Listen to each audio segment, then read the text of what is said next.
Assalamualaikum warahmatullahi wabarakatuh, sahabat yang dirahmati Allah. Nabi Isa alaihi salam adalah salah satu nabi yang wajib diimani seluruh umat Islam di dunia. Beliau diutus oleh Allah Subhanahu wa Ta'ala kepada Bani Israel karena kesesatan yang dilakukan oleh kaum tersebut sepeninggal Nabi Musa alaihi salam. Tidaklah sempurna iman seorang Muslim bila tidak mengimani keberadaan salah satu dari 25 nabi-nabi yang memiliki kemuliaan di sisi Allah Subhanahu wa Ta'ala. Pada akhir zaman, Nabi Isa alaihi salam akan kembali turun ke bumi untuk membunuh Dajjal, musuh umat Muslim yang paling ditakuti karena kehebatan fitnahnya. Nabi Isa akan datang kembali ke muka bumi demi menegakkan kebenaran serta memberi petunjuk jalan menuju keselamatan. Selain itu, ia juga membawa misi penting untuk membunuh Dajjal. Dajjal akan menyebarkan fitnah, kemudian berusaha menyesatkan umat manusia agar jauh dari jalan Allah.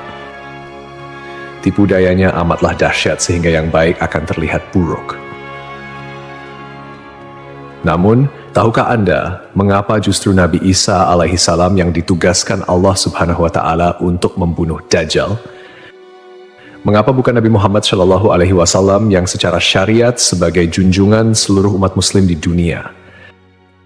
Sejatinya, hanya Allah SWT yang tahu alasan mengapa mengutus Nabi Isa untuk membunuh Dajjal. Tapi sebelum lanjut, jangan lupa klik tombol subscribe, like, komen, dan lonceng notifikasi sahabat untuk mendukung channel ini agar terus menyiarkan syiar Islam. Serta silakan tulis harapan sahabat di kolom komentar. Semoga semakin banyak yang mengaminkan, maka makin cepat terkabul. Membuktikan Nabi Isa masih hidup. Alasan pertama yaitu membuktikan bahwa Nabi Isa masih hidup. Bangsa Yahudi dan Nasrani percaya bahwa Nabi Isa dibunuh dan disalib oleh orang-orang Romawi. Namun, sebenarnya Allah Subhanahu wa Ta'ala menyelamatkannya dengan menggantikan peran Nabi Isa alaihissalam kepada orang yang wajahnya diserupakan dengan beliau. Sedangkan Nabi Isa alaihissalam sendiri diangkat ke langit atas izin Allah Subhanahu wa Ta'ala. Karena ucapan mereka orang Yahudi, sesungguhnya kami telah membunuh Al-Masih Isa putra Maryam, Rasul Allah. Padahal mereka tidak membunuhnya dan tidak pula menyalibnya, tetapi yang mereka bunuh ialah orang yang diserupakan dengan Isa.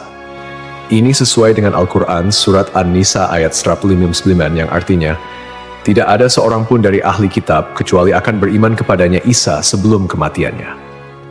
Dan di hari kiamat nanti, Isa itu akan menjadi saksi terhadap mereka. Hal ini membuktikan bahwa tuduhan bahwa Nabi Isa telah disalib oleh kaum Yahudi adalah salah.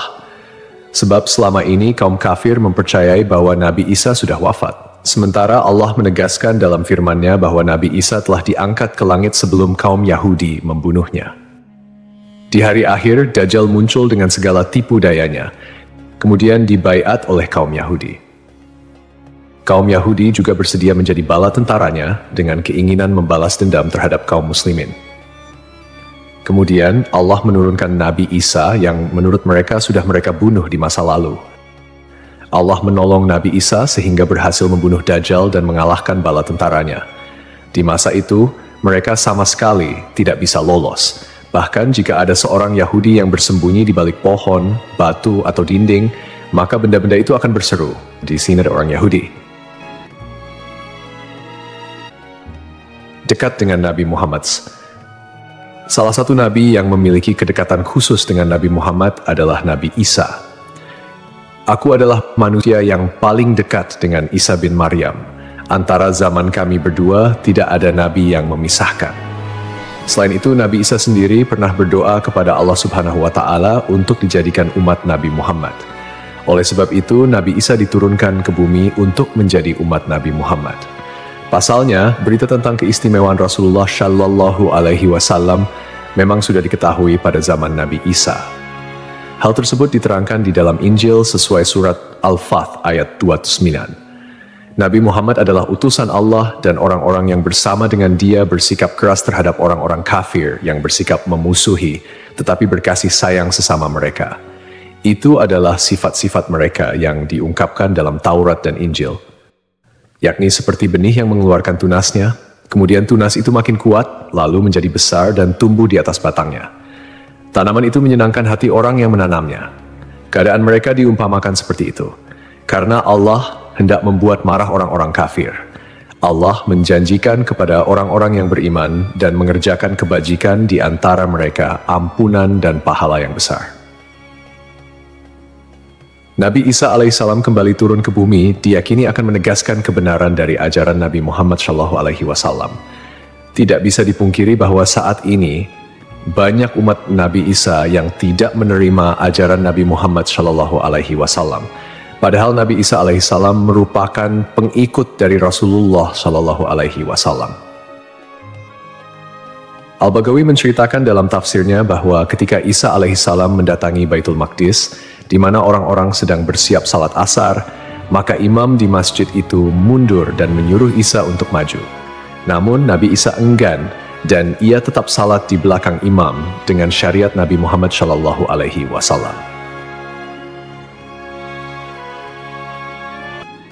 Menjalankan kewajiban jihad. Menjalankan kewajiban jihad sebagai kaum muslimin adalah tugas yang penting. Maka Nabi Isa diturunkan ke bumi untuk menjadi umat Nabi Muhammad. Keistimewaan Nabi Muhammad memang sudah diketahui sejak masa Nabi Isa dan diterangkan di dalam Injil sesuai surat Al-Fath ayat 29, yang artinya, Muhammad adalah utusan Allah dan orang-orang yang bersama dengan dia bersikap keras terhadap orang-orang kafir, tetapi berkasih sayang sesama mereka. Kamu melihat mereka ruku dan sujud mencari karunia Allah dan keridhaannya. Pada wajah mereka tampak tanda-tanda bekas sujud. Demikianlah sifat-sifat mereka yang diungkap Taurat dan sifat-sifat mereka yang diungkapkan dalam Injil. Saat Nabi Isa turun ke bumi, Dajjal sudah berada di tengah masyarakat dan memperdaya manusia. Sebagai kaum muslimin, Nabi Isa berkewajiban untuk berjihad melawan Dajjal dan bala tentaranya. Menjalankan kewajiban jihad. Allah Subhanahu wa Ta'ala memilih Nabi Isa alaihissalam untuk membunuh Dajjal sebagai bentuk penegasan terhadap kebenaran agama Islam. Sebagian umat Nabi Isa masih belum menerima ajaran Nabi Muhammad dan masih memandang Nabi Isa sebagai anak Allah Subhanahu wa Ta'ala, walaupun Nabi Isa sendiri menolak klaim tersebut. Nabi Isa sebagai nabi yang jarak paling dekat dengan Nabi Muhammad. Keduanya merupakan tokoh yang unik dalam perjalanan kenabian. Tidak ada nabi yang diutus oleh Allah Subhanahu wa Ta'ala di antara masa hidup Nabi Isa dan Nabi Muhammad. Oleh karena itu, Allah Subhanahu wa Ta'ala mengutus Nabi Isa untuk membunuh Dajjal dan menghapus seluruh agama selain Islam. Tujuannya agar umat Nabi Isa menyadari kesesatan pandangan mereka dan beriman kepada Allah Subhanahu wa Ta'ala serta Nabi Muhammad sebagai nabi terakhir. Tindakan ini juga menggambarkan bahwa agama Islam adalah agama yang benar dan sempurna, mengintegrasikan ajaran-ajaran para nabi dari sebelumnya. Agama Islam sebagai agama rahmatan lil alamin yang membawa kedamaian, keadilan, dan kesejahteraan bagi seluruh makhluk. Nabi Isa diberikan mukjizat luar biasa seperti menghidupkan orang yang telah mati, menyembuhkan orang buta dan sakit, serta berbicara di buayan hingga dapat menciptakan burung dari tanah liat. Nabi Isa sebagai penyempurna dari ajaran sebelumnya menyampaikan bahwa setelahnya akan muncul seorang utusan terakhir, yakni Nabi Muhammad. Nabi Muhammad, nabi yang paling mulia dan utama di antara semua nabi. Beliau dianugerahi mukjizat terbesar, yaitu Al-Quran, yang merupakan firman Allah Subhanahu wa Ta'ala yang tidak dapat ditiru ataupun diubah oleh siapapun. Selain itu, Nabi Muhammad juga memiliki syafaat, yaitu pemberian ampunan kepada umatnya di hari kiamat. Melalui perbuatan membunuh Dajjal, Nabi Isa akan memperkuat dan menegaskan kemuliaan Nabi Muhammad, mengakui kedudukannya sebagai nabi penutup zaman. Tidak hanya Al-Quran, Nabi Muhammad juga diberikan mukjizat lain seperti membelah bulan dan air mengalir dari jemari tangannya. Perjalanan Isra dan Miraj serta mampu bersabda dalam berbagai bahasa.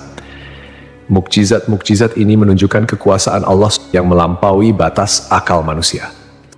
Sementara keistimewaan Nabi Muhammad sebagai utusan Allah yang paling sempurna semakin terungkap, akhlak mulia, kejujuran tak tercela, keberanian luar biasa, dan kepedulian yang mendalam terhadap umatnya juga menjadi bagian dari kepribadian Nabi Muhammad.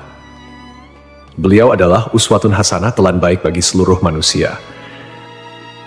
Hubungan dekat Nabi Isa dan Nabi Muhammad terlihat jelas, di mana Nabi Isa adalah nabi yang paling mendekati masa kenabian Nabi Muhammad tanpa ada nabi lain yang diutus oleh Allah antara keduanya. Nabi Isa bahkan menyampaikan kabar tentang kedatangan Nabi Muhammad sebagai nabi terakhir.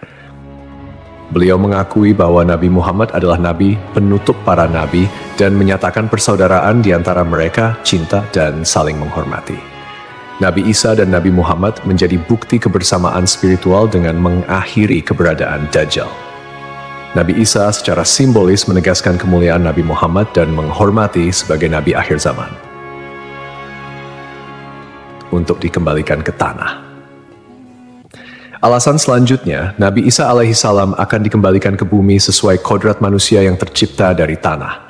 Hal tersebut sebagaimana yang dijelaskan pada surah H ayat 5 yang artinya, dari bumi kami menciptakan kamu, dan kepadanya kami akan mengembalikan kamu, dan daripadanya pula kami akan mengeluarkan kamu pada kali yang lain.